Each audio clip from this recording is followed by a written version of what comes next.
Hi, my name is Lisa Lundy, and I'm a motivational speaker, a mother of 3 adorable children, and I also happen to be the author of The Super Allergy Girl, Allergy and Celiac Cookbook from a Mother Who Knows. This is a gluten-free, dairy-free, egg-free, peanut-free, tree nut-free, and other allergen cookbook. I'm here today to talk to you about one of my favorite subjects, which happens to be picky eaters. So I have some tips for you if you have one of those picky eaters that might be helpful. Number 1, if you have a picky eater, I would certainly advise that you go see your primary care physician or pediatrician and rule out celiac disease.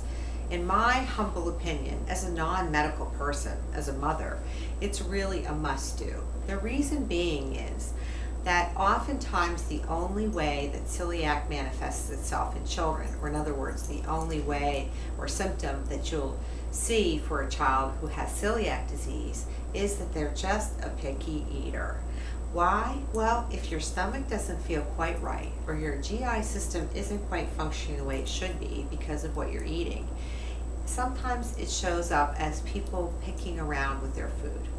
Now, picky eating can be symptoms of other things, but the first thing medically would be to see a physician and rule out celiac disease, which you can do with a simple blood test. The second thing I would recommend is that you rule out non-IgE mediated food allergies, or also known as food sensitivities or intolerances. Food sensitivities or intolerances, also known as the non-IgE mediated food allergies, can cause all kinds of havoc in children and result in picky eating. When my now 10-year-old was a baby, he refused to eat some foods. Now, I thought this was a little unusual because it wasn't my experience, even though I had a lot of experience with children prior to becoming a mother. What it would turn out was that Noah was unwilling to eat foods that bothered him. Not all foods, but some foods. I mean, as a 6-month-old, he wouldn't open his mouth for peaches. And I just thought, whoa, we have a really stubborn child here. But what would turn out is Noah was the child of mine that I learned about gluten, dairy, celiac disease, and all kinds of things. And some children will eat what they're bothered by, and other children will refuse to eat what they're bothered by. So if you have a meeting of the minds with your primary care physician or pediatrician, you can look at non-IgE mediated food allergies. One of the things that you can also do is remove food additives. Remove food colorings, food dyes, additives, and preservatives from your child's diet.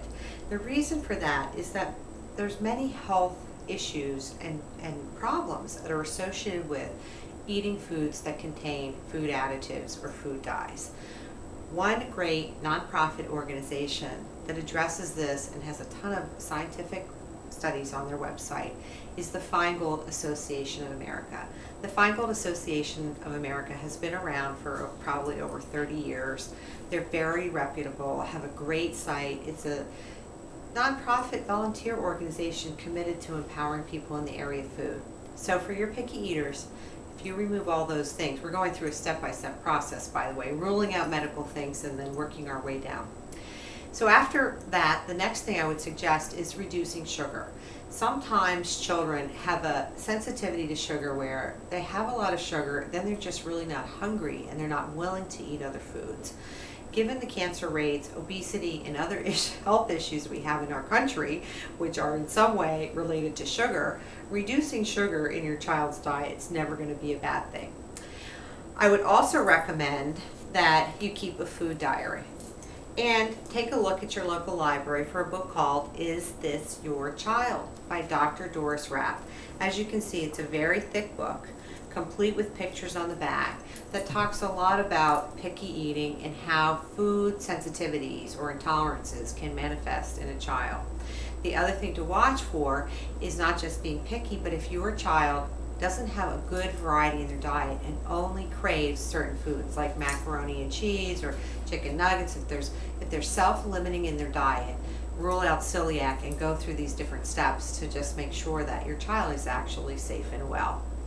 The next thing to remember for picky eating is that according to scientific experts, you must offer a child the same food 21 times before you can consider it rejected.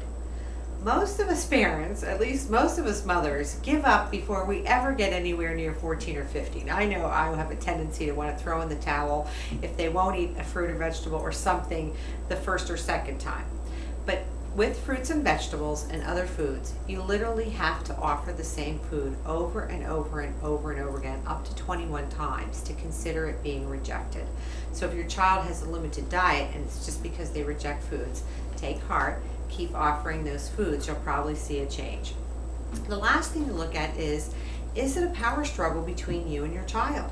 Sometimes children will act out because of lack of attention or other issues, which is why you want to get with your physician, rule out celiac disease, rule out medical problems, go through the steps that I've outlined, and you can download a free downloadable document from my website, www.thesuperallergycookbook, for the document on help for picky eaters and many other helpful pieces of information.